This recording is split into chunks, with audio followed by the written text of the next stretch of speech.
Chers tous, je vous salue. Soyez bénis dans le nom de notre Seigneur Jésus-Christ. Nous sommes réunis autour du texte tiré de l'Évangile selon Marc, au chapitre 7, les versets 1 à 13. Nous pouvons lire aussi les synoptiques Matthieu 15, les versets 1 à 20. Eh bien, ici Jésus s'adresse à deux catégories de personnes, les pharisiens et les scribes d'une part, les disciples de l'autre.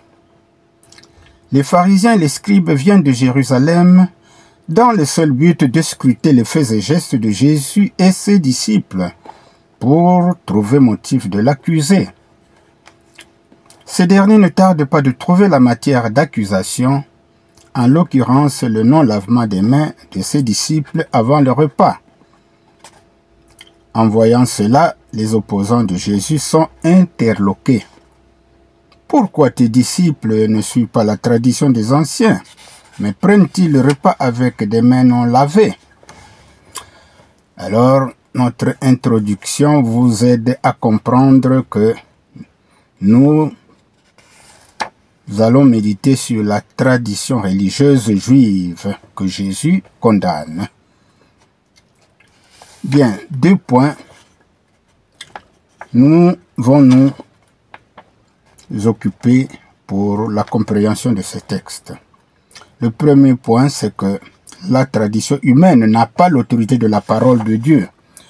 Le deuxième point, nous devons marcher selon les commandements de Dieu et non selon la tradition. Venons-en au premier point. La tradition humaine n'a pas l'autorité de la parole de Dieu. La réponse de Jésus à ses opposants est sans équivoque. Vous êtes des hypocrites comme l'a prophétisé Isaïe, qui disait « Ce peuple m'honore des lèvres, mais son cœur est loin de moi. » Isaïe 29, verset 13.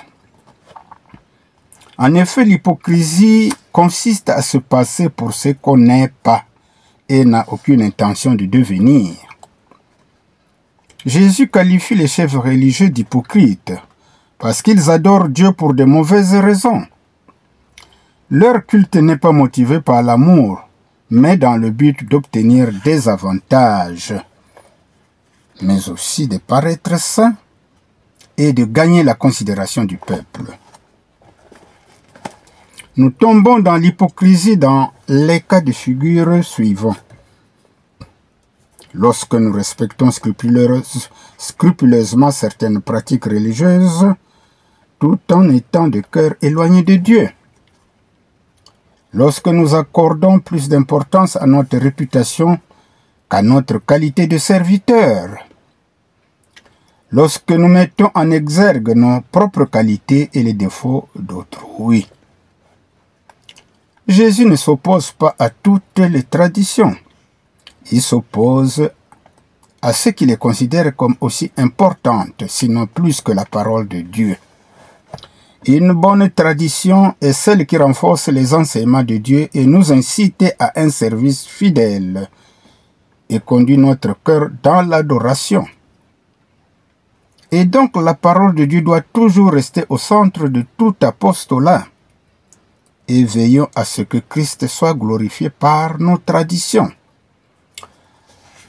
Le deuxième point, marcher selon les commandements de Dieu et non selon la tradition. Eh bien, Jésus profite de l'occasion pour corriger une autre erreur d'appréciation de ses opposants, c'est-à-dire les scribes et les pharisiens. En effet, certains pharisiens pensaient que mettre l'argent dans le trésor du temple était plus important qu'aider ses parents dans le besoin.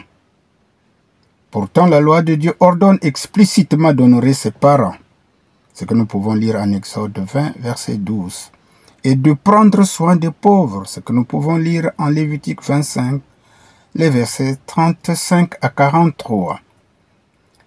Il est bon de donner du temps et de l'argent à Dieu, mais n'en faisons pas un prétexte pour négliger les parents et les autres responsabilités. Alors, une fois que nous avons fait le contour de notre texte, eh bien, quelle exhortation pour nos lecteurs. Alors, c'est ici l'occasion de demander à Dieu, dans nos prières, de guider nos bergers, afin que nos églises utilisent à bon escient la sainte doctrine chrétienne, inspirée des saintes écritures, pour ne pas dévier le peuple de Dieu du chemin de la foi à salut bien sûr en Jésus-Christ. Aussi devons-nous avoir de la compassion à ceux qui sont dans le besoin, en manifestant des actes de charité. Sans oublier toutefois que l'œuvre de Dieu a besoin de soutien spirituel et matériel. C'est de cette manière que nous devons honorer et glorifier Dieu. Voilà, mes bien-aimés, ce que le Seigneur nous a mis à cœur.